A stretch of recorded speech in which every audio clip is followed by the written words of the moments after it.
Tämä on Toivo Raatikka, mutta ei ole puheenjohtaja. On ollut sihteerin roolissa, mutta Topi Kuttusen ensimmäisen kokouksen koolle. Ja oli siinä alkuvaiheessa ensimmäiset ehkä 10 vuotta semmoinen taustavaikuttaja. Oli siinä 50, kun seura perustettiin.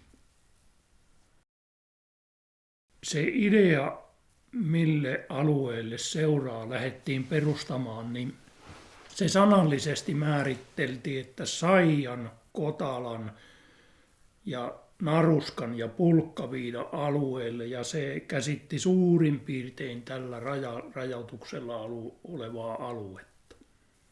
Se on jotakin vähän vajaa 35 000 hehtaaria yksityismaita tuolla alueella, mutta meillä on niin semmoinen 30 000, vähän päälle 30 000 hehtaaria tällä hetkellä vuokrattuna. Siitä kun minä olin paikalla, kun Raatikassa oli ensimmäinen kokous. Sitten siellä päätettiin, että perustetaan seura. Sitten se Kotalan koululla oli se perustava kokous. Ja silloinhan minä liityin heti seuraan. No sehän oli ensin maanomistajat ja maanomistajien perheet. Niin perustamiskokouksessa valittiin puheenjohtajaksi Veikko Törmänen, ja Veikko on ollut silloin suurin piirtein siinä vähän päälle 40 vuoden ikäinen. Ja siinä oli ensimmäisenä ne viiä läpi ne perustamiskokoukset ja rekisteröinnit ja muut. Sitten käynnistettiin vuokrasopimusten teko, joka jaettiin sitten sen kevät-talven aikana eri alueille, kyliin nimettiin. 7-8 oli nimettyä vuokrasopimuksen tekijää, jotka kiersi niin kuin oman alueensa talot ja teki vuokrasopimuksen. Tämä Ikäläisen Sauli, se henkilö, joka käveli meille. Ja silloin 74 tapahtui ja minä olin kotona silloin ja Sauli esitti se asian ja äiti keitti kahvit ja pantiin nimet paperiin ja siinä sovittiin, että pojat tulee seuraan jäseneksi. Ja joskus kevättalvella oli 6 000 hehtaaria vuokrattu ja sitten on merkintöjä jossakin pöytäkirjassa vähän myöhemmin, että on saatu 20 000 hehtaaria vuokrattua. Eli se vuokraus oli niin kuin aika iso työ. Ja sitten oli näiden seuran käytäntöjen niin kuin hahmottaminen, ketä otetaan jäseneksi ja millä perusteella. No sitten oli ensimmäiset hirvenkaatoluvat, niitä oli ihan muutama kappale. Oliko se 4 lupaa vai 6 lupaa ensimmäisellä syksyllä? Ja sitten niin kuin minä muistan, että puhuttiin siitä, että mennään tämmöisestä luvattomasta mettästyksestä luvalliseen mettästykseen, että oli semmoiset sanat esimerkiksi, että voidaanhan me laillisestikin nämä hirvet pyytää. Tuliko se silloin ensimmäisenä vuosina jo tämä niin hirvipeijaset, että seura järjesti hirvipeijaset omistajille? Kyllä, joo, aivan ensimmäisestä syksystä lähtien. Kauko Mattila oli puheenjohtaja 1980 ja 1989 ja kaikista tärkein asia silloin alussa, niin kuin päivän polttava kysymys, oli majan rakentaminen. Ihan kaikki ei ollut tyytyväisiä siihen päätökseen ja kuitenkin sen oli iso rakennustyö, niin tuli semmoinen, että pisteitä sai sieltä majan rakentamisesta ja ne, jotka ei olleet siitä kiinnostuneet, jäi ulkopuolelle. Ja siinä nyt kävi niin, että syntyi saijalaisten suhteen, niin kuin valtaosa saijalaisista syntyi tämmöinen erimielisyys sitä johtamista kohtaan ja siitä kuitenkin käytiin semmoinen oma prosessinsa ja sitten lopulla kuitenkin kävi niin, että tehtiin selvä sopu siitä asiasta. Ja se on minusta se urheilusuoritus. Se on sekä puheenjohtajalta että niin kuin niiltä kaikilta jäseniltä, että aina se tämmöinen erimielisyys saadaan, mutta se, että se sovitaan, niin se on se iso juttu. No sitten hirvikanta oli nousussa, että esimerkiksi rajamiehet kertoi, että seura-alueella on semmoinen 50 hirviä, että pitää niin tämä ottaa huomioon ja sehän pikkuhiljaa sen 80-luvun puolivälin jälkeen lähti niin aika jyrkästikin nämä lupamäärät kasvamaan. No sitten ensimmäinen hirvenmettästyssääntö laadittiin silloin 85. Minä arvioisin, että tämä on 80-luvun loppupuolelta. Sieltä kun lähtee vasemmalta, niin Sauli Ikäläinen ja sitten on melko varmasti Eero Törmänen ja sitten on Niilo Ikäläinen, Saulin velipoika, Tatu Vaarala ja pari miestä on Selin, että ei voi tunnistaa ja sitten on Reino Laine, joka oli entinen saijalainen ja Rovaniemellä asuja ja on ollut hyvin pitkään kuulan työnnön, jopa maailmanmestaruuskilpailussa kulkenut niin kuin ikämiesten kilpailuissa. Ja on tälläkin hetkellä maanomistajaseurassa. Tässä kuvassa on Väinö Mattila Haukkalantien varressa ja Väinö oli pitkään sihteeri ja semmoinen taustavaikuttaja. Tai sillä lailla sihteerillä on aina semmoinen suuri vaikutus, koska hän valmistelee niin kuin kirjalliset asiat ja kirjoittaa pöytäkirjaa, vaikka se tekeekin justiin niin kuin päätetään, mutta sihteerillä on voimakas rooli ja kyllä Väinö osasi roolinsa käyttää. Ja sitten Väinö oli lopulla puheenjohtajana ja hirvilupamäärät, ne lupamäärät kasvavat eteenpäin ja sitten ensimmäisiä hirvikoiria alettiin kouluttamaan. No sitä hirven mettästyssääntöä justeerattiin ja alkoi keskustelu, että kyllähän meillä pitäisi alkaa tekemään nylkyvajaa ja se merkittiin pöytäkirjaankin, että näin pitää tehdä. Nuolukiviä ruvettiin panemaan ja kaikkia tämmöistä hoitoa ruvettiin tekemään enempi. Sitten oli tämmöinen tornimetsästyskausi seurassa, että rakennettiin joka syksy uusia torneja ja hirvet ajettiin niihin torneihin, mutta kun hirvikanta oli niin suuri, niin niitä saatiin hirviä niihin torniin ajamallakin. Ja tornimetsästyksen kannattajat piti koirametsästystä semmoinen, että pois koko homma seura-alueelta. No pienpetokilpailuja piettiin ja rajavyöhyke nähtiin rauhoitusalueen. Niin, tässä kuvassa on Eero Törmänen ja vierellä on Kari Köppman, joka oli niin kuin sekä Väinö-aikana sihteerinä että Eero-aikana sihteerinä ja myöhemmin puheenjohtajana. Mutta Eero-aikana yritettiin panna joitakin asioita kuntoon. Maajaa yritettiin vuokrata ulkopuolisille, mutta siinä ei niin kuin tullut koskaan menestystä. Ja hirven pyyntialueet lähti muotoutumaan. Tuli koira-alueet ja sitten yhteispyyntialueet. No siinä oli semmoinen sääntö, että metsästyskortti piti olla seuran käytössä ja se on muuttunut nykyään niin, että ampumasuoritus pitää olla seuran käytössä. Ja se ruokakuntajako siinä saaliinjaossa, niin se päättyi Eeron aikana. Sitten aloitettiin se nylkyvajan rakentaminen. Ensimmäisessä vaiheessa tuli niin kuin pelkkä raami, että perustukset, seinät, katto, ikkunat ja ovet. Ja sitten lähti niin kuin vähän kerrassaan sisäpuolen paranteleminen ja sitä on kestänyt näihin päiviin.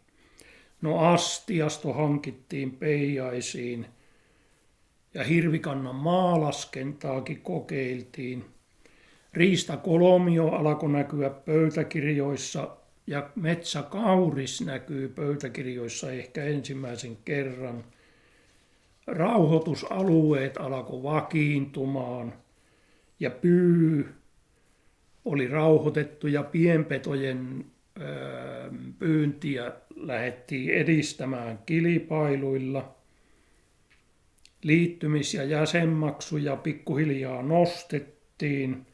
Sääntömuutoksia tehtiin. Kartat oli niin kuin tämän ajan kaikista isoin työ. Että ensimmäinen vähän parempi seuran kartta ja sen teki Risto Törmänen, oli maanmittausinsinööri, seuran jäsen ja teki talakoilla. No sitten seuran viirin suunnittelu pantiin käyntiin ja se oli velipoika Timo Yrjö Heikki. Ja Saijan kotaan, niin siinä oli tämä, kun mettästys kasvoi, niin päätettiin tehdä Saijalle oma kota ja siellä oli niin kuin omat hirvenpyynnin johtajat ja muut. Seuraava puheenjohtaja oli Kari Köpman, on tässä Eeron vieressä. Siellä oli pöytäkirjassa merkintä, että ulkoilupäivä pidettiin huhtikuussa. Vähän tuotiin, niin kuin Kari toi, niin kuin uusia ajatuksia. Kettujen jalkanarupyyntikoulutus. Sitten puhuttiin tulevaisuuden vahvuuksista ja heikkouksista seurassa. Majan tonttikauppa toteutui. Seuran viirit oli saatu suunniteltuja ja niitä hankittiin. Sääntömuutos oli taas kerran ja hirven mettästyssääntöä tarkennettiin.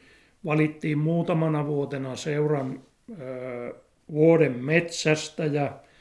Pajukoiden raivauksia tehtiin.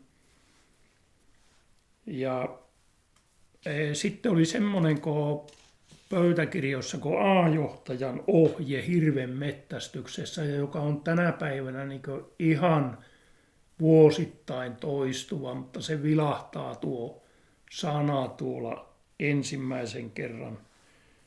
No sitten ampumaharjoituksissa ja puhuttiin ilmakiväärihankinnasta. Todennäköisesti sitä ei hankittu. Hirvien vetolevyt, ne ensimmäiset ainakin tuli niin kuin keskusteluun, että ne pitäisi hankkia. Nylykuvajan kunnostusta, lämpöeristystä, lihanleikkausosa taiettiin ensimmäinen versio tehdä tuolloin. Ja jäähdytystä kaipailtiin, mutta siinä meni kauhean pitkään ennen kuin jäähdytys saatiin hankittuja ja lihamylly nähtiin puutteena, että ei ollut. Jari Kantia oli 2004-2007 puheenjohtaja. Semmoinen uusi asia vilahtaa ensimmäisen kerran pöytäkirjassa, että sitä alettiin keskustella majan myynnistä. Sitä ei saatu niin kuin taloudellisessa mielessä toimimaan ja sen käyttö oli aika vähäistä. No hanhien tutkimukseen on päätetty tuona aikana osallistua ja siitähän tuli yksi semmoinen, että ei ihan joka vuosi, mutta silloin tällöin osallistutaan hanhitutkimukseen. No sitten hirven mettästyksessä nousee esille, että uros-naaras-suhde on tärkeä siinä kaatomäärässä ja se kannattaisi niin kuin tänäkin päivänä ottaa huomioon, että se uros-naaras-suhde pitäisi olla niin kuin mahdollisimman lähellä 50%, eli aikuisista hirvistä saaliissa pitäisi olla 50% vaatimia ja 50% uroita. Silloin se tuleva kanta on niin kuin tutkimusten mukaan paras. No Olli Saariniemi tuli puheenjohtajaksi 2007 ja oli tuonne 2015 alkuvuoteen asti. Ja siinä Ollin vierellä on yksi seuran tämmöinen vaikutusvaltainen taustavaikuttaja oikealla puolella, Esko Saariniemi, serkku, Ollin serkku. Ja Olli aikana tehtiin sillä lailla, että aloitettiin jo ensimmäisenä syksynä siitä, että hirvisäännön tilalle tehtiin tämmöinen hirven metsästyssuunnitelma. No sitten nylkyvajan parannukset tuli hyvin pian esille ja lähdettiin tekemään niin kuin siihen malliin, mikä se on tänä päivänä. Me puhuttiin näistä eri jäsenlajista, mutta meillä säännöissä niitä ei koskaan ollut. Ja ne lisättiin maanomistaja ja sen perheenjäsen ja alueella asuva. Ja sitten niille tiloilla, joilla ei ollut metsästäjää suvussa, mutta niihin haluttiin kuitenkin joko maanomistaja tai joku muu halus lisätä metsästäjän, niin sitten piti kehitellä tämmöinen metsästäjäjäsen. No sitten tämä alueellinen johtamisjärjestelmä tuli, kun tämä hirvilupamäärä ei kun kasvoi ja hirvimettästäjien määrä kasvoi, niin se oli vielä tämä Olli Alatalon esitys yleisessä kokouksessa, että tällä tämä ratkaissaan, ja se on niin kuin näihin päiviin toiminut. Sitä on kehitetty ja justeerattu joka vuosi. Lopulta päätettiin liittyä Metsästäjäliittoon ja Kennelliittoon. Se oli niin kuin alkuperin, kun seura päätettiin, niin silloin nimenomaisesti päätettiin, että tämmöisiin liittoihin ei liitytä, mutta nyt oli aika tehdä siihen muutos. Asko Viitanen oli puheenjohtajana sitten 2015-2019. Oli ollut metsästyksen johtajana ja johtokunnassa paljon sitä ennen, että kokemusta oli. Ja nyt se pitkään mietitty nylkyvajan kylmälaitteiden hankinta pantiin aika pian käyntiin. Sitten nettisivuja ruvettiin parantamaan, tai niin kuin ensimmäiset omat kunnolliset nettisivut.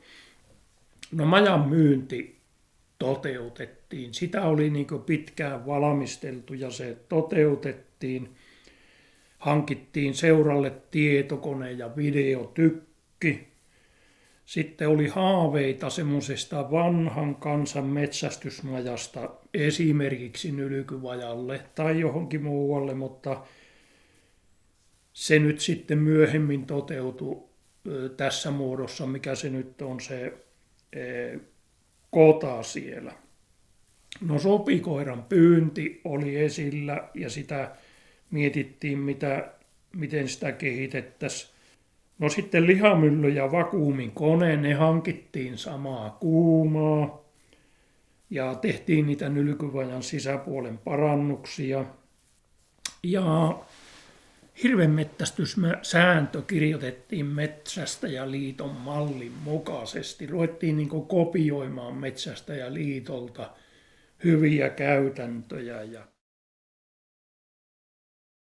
No sitten on minun, eli Erkki Yrjäheikin kausi 2019-2023. Se oli niin kuin semmoista aikaa, että oli pääasiassa sääntömuutoksia, seurasta eroaminen, erottaminen ja joitakin muita kohtia tehtiin Metsästäjäliiton mallin mukaiseksi. No sitten hirvenmetsästyssääntöön tehtiin tarkennuksia melkein vuosittain. No tämmöinen WhatsApp-viestijärjestelmän käyttöönotto, se oli minullekin hyvin uusi, mutta kun se tuli käyttöön, nuoremmat jäsenet oli sitä niin kuin vailla, ja minä heti tajusin itse, että tämä on niin kätevä, että tämä kannattaa ottaa. No sitten tämä koronavirus ja siitä aiheutuvat käytännöt. No sitten tuli tämmöinen pesuvesien säiliö ja räipemonttu. Ja Jounis Roderus valittiin puheenjohtajaksi 2023 talvikokouksessa. Jouni on ollut pitkään niin kuin yhteyshenkilö yhteismetsän yhteislupasopimuksessa. Yksi oli, sitä nimitettiin juttutuvaksi ja niin poispäin. Ja niin, lopulla seuran johtokunta päätti, että tämmöinen toteutetaan ja ihan siinä päätösvaiheessa jo sovittiin, että Jounille annetaan niin kuin valta ja vastuu siitä kodan toteuttamisesta ja kyllä se oli niin kuin Jouni piti huolen siitä, että se toteutuu. Melkein voisi sanoa, että ainakaan 20 vuoteen ei ollut yhtään naismettästäjää. Mutta sen jälkeen alkoi pikkuhiljaa tulla. No sitten tämä seuran saamat hirviluvat, niin siitä nähdään, että ensimmäisenä 10 vuotena lupamäärät oli hyvin pieniä. Riistanhoitoyhdistys teki hyvin tietoisesti kantaa kasvattavia verotussuunnitelmia ja ne verotussuunnitelmat siirtyy seuroille lupahakemuksiin, se on ihan selvä juttu. Niin kanta kasvoi käytännössä nopeammin kuin mitä sitä hirviä pyydettiin ja yksi vaikeus tässä hirvenmettästyksessä on se, että ei pystytä määrittämään sitä kantaa ja sitten oli semmoinen tuonne 90-luvun puoliväliin asti oli hyvin voimakas nousu hirviluvissa ja sitten on tavallaan tullut semmoinen säikäys, että menikö nyt liian pitkälle, mutta siinä huomaa, että vielä voimakkaampi nousu oli eessä. Ja meillä se hirvilupamäärä nousi korkeimmillaan tuonne vähän vajaaseen 140 hirveen, eli hirviä ja vasoja yhteensä. Ja kaajettuakin saatiin semmoinen 105 kappaletta. Siinä tapahtui taas semmoinen vähän säikäys, että kaajettiinko liikaa, mutta sitten taas palattiin. Ja kunnes sitten tuossa viimeisten vuosien aikana kaikki tiesivät sen, että hirvikanta oli laskenut, mutta lupamäärät pysyvät ylhäällä. Ja rupesi olemaan niin, että se kaatamattomia hirvilupien määrä rupesi kasvamaan. Ja johtokunta oli sitä mieltä, että ei se haittaa. No nyt sitten se lopputulos nähtiin, niin viime vuonna sitten oli semmoinen tosiasia, että hirvikanta oli laskenut alle sen, mitä se pitäisi olla. Ja nyt yhtäkkiä käännäytettiin kasvattavaan verotukseen, niin silloin lupamäärä romahti. Tuohon Venäjän rajalle, kun se raja siirtyi sodan aikana tähän niin huomattavasti lähemmäs, niin siihen tehtiin poroaita. Ja siihen täytyy tehdä niin poroja varten nielut, koska niitä poroja kuitenkin jo oli siellä Venäjän puolella ja sitten uusia poroja meni. Niin yksi konsti saada takaisin niin oli se, että ne tuli nielun kautta Suomeen. Ja 20 vuotta sitten olin Kari Köpmanin kanssa mettällä ja Kari muisteli, että tuossa Kiimakummussa on semmoinen paikka, missä näkee, että Venäjän puolella on niin kuin enempi hirviä, että ne ei pääse siitä aijasta läpi. Että se oli niin kuin tiedossa, että siellä on rajan varressa voi olla enempi hirviä ja niitähän oli tiedossa, että näistä poromiesten aikaisemmin tekemistä nieluista tuli hirviä lisää. Jokunen vuosi sitten tuli semmoinen ajatus, että pitäisi lisätä niitä nieluja ja mekin se tajettiin 2 vuotta ainakin suunnitella ennen kuin sitten viime kesänä saatiin aikaiseksi ja yksi kappale tehtiin kokonaan uusi ja yksi vanhempi kunnostettiin. Niin Etelä-Sallassahan oli Etelä-Sallan metsästysseurojen alueella. Tätä on harrastettu, tätä nielukunnostusta ja rakentamista jo useampana vuonna. Ja tuossa rajavarressa kun kulki, niin siinä pani merkille, että kuinka paljon sieltä tulee, on mahdollista tulla niitä hirviä. Niin sitä halusi kehittää sitä ajatusta myös tänne meidän seura-alueelle. Ja siitä se lähti tämä nielujen kunnostaminen ja rakentaminen alulle. Riistakolmiot tulivat siinä 90-luvulla ja mekin silloin pyöriteltiin kartoissa, että missä se meidän järkevä kolmio on, ja aina kun me johonkin paikkaan mentiin ja ruvettiin siihen suunnittelemaan, niin se ei jostakin syystä ollut mahdollista tehdä kolmiota siihen, ja nyt me löydettiin tuosta Joutteaavan suojelualueen rajalta semmoinen, että se on niin kuin 2/3 tai 3/4 on siellä suojelualueilla, niin se on tutkimuksellisesti mitä parhain paikka tehdä lintulaskentaa. Siellä on metsätalousalueita, joissa hakkuukoneet silloin tällöin käy, nuoria taimikoita, joissa tehdään taimikoharvennuksia ja hakkuukoneekin ennen pitkää tulee.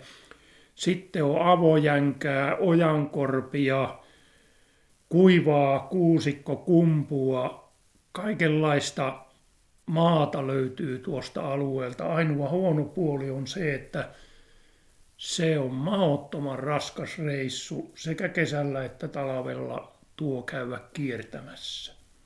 Niin tässä on nyt malliesimerkki kesälaskennasta vuodelta 2000.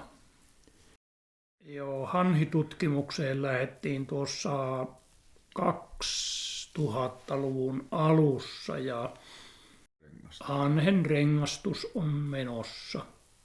Ja siinä on nyt mittaillaan niitä tietoja ja tässä viritetään sitä pyystä.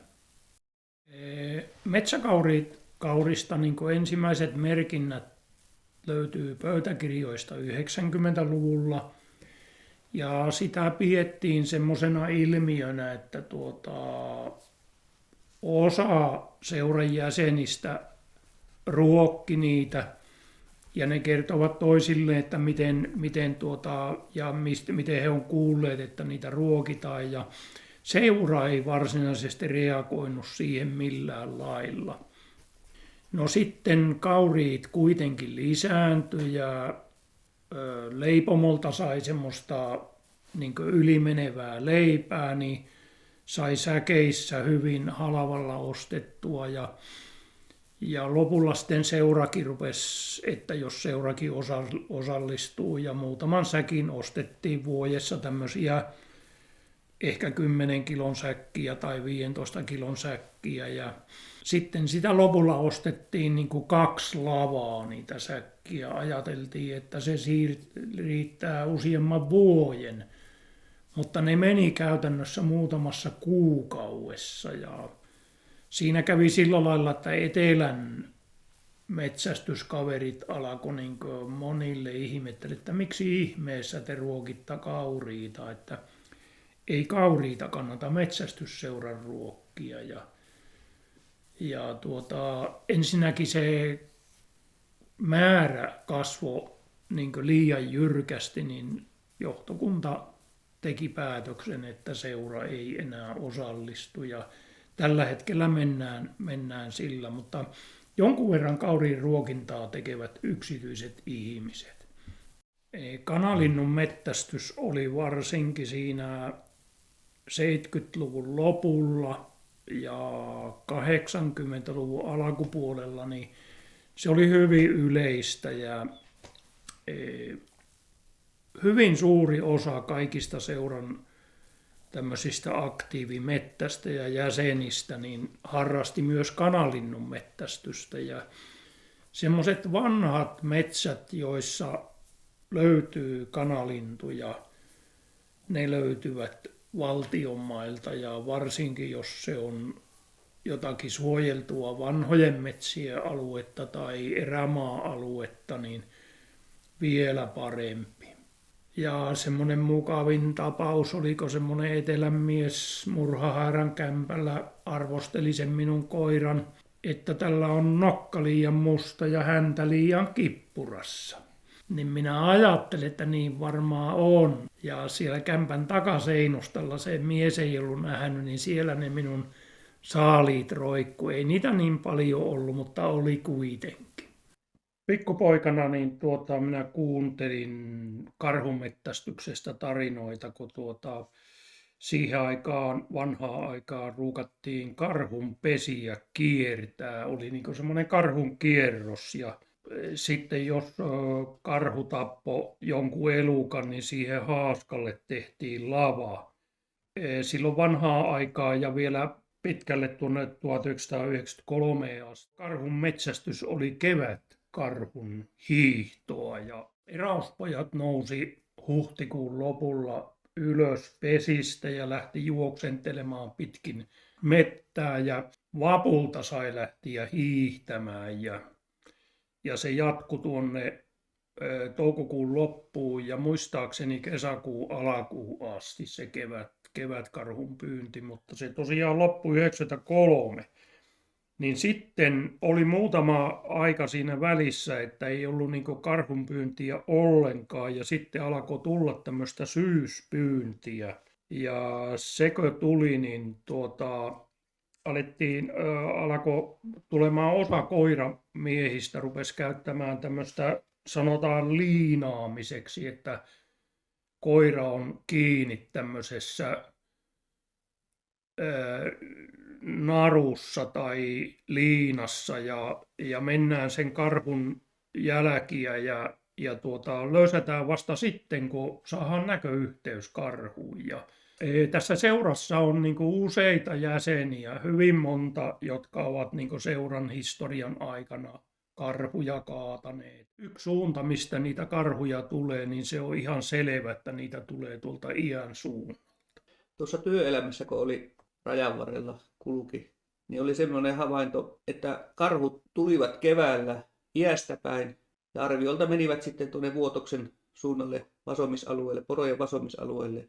Ja taas syksyllä oli taas liikettä takaisin lännestä itään päin. Ja siinä oli kesällä semmoinen aika, että ei juuri ollut muita havaintoja. Mutta nykyään kyllä karhut on lisääntyneet, niin tämä karhujen liikkeet, niin niitä on ympäri kesän nyt noita karhuliikkeitä ja eloksia tuossa rajan varressa, tässä itärajalla. Niin tässä on 82 vuonna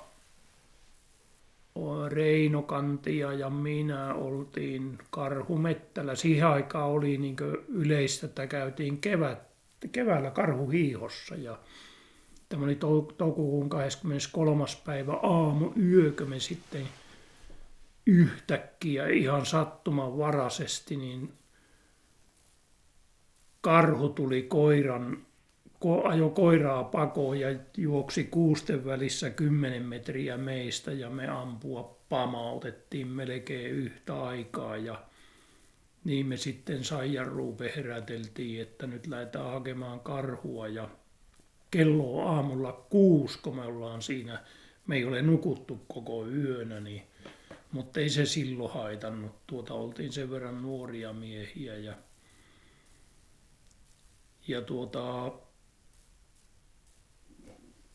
se oli tietenkin nuorille miehille vielä tänäkin päivänä hieno kokemus, että tämmöisessäkin oli matkassa.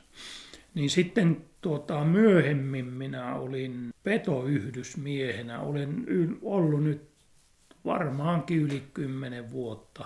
Tutaan saamaan niin, että siellä paikalla käy petoyhdysmies ja löytää mahdollisesti mitattavan jäljen sieltä ja sitten kirjoittaa siitä havainnosta virallisen tai tämmöinen niin sen vaatimukset täyttävän havaintotiedon, niin silloin se hyödyttää tätä yhteiskuntaa, se hyödyttää metsästysseuraa, riistan tutkimusta, se hyödyttää lupaviranomaista, riistahallintoa, kaikki saavat sen tiedon omille tietokoneille, että siellä on tämmöinen ja tämmöinen havainto. Se voi olla susi, ilves, ahama tai karhu. Terve metsä, terve vuori, terve metsän ruhtinas. Tässä on poikas, uljas nuori, esiin käy hän voimaa täys, kuin tuima tunturin tuuli. Haluan kiittää näillä Aleksis Kiven metsämiehen laulun sanoilla niin edesmenneitä kuin nykyisiä seuran maanvuokraajia, toimihenkilöitä, jäseniä, talkoolaisia, yhteistyötahoja ja kaikkia, jotka ovat antaneet mahdollisuuden seuran toimia edesmenneellä puolivuosisadalla. Kiitos.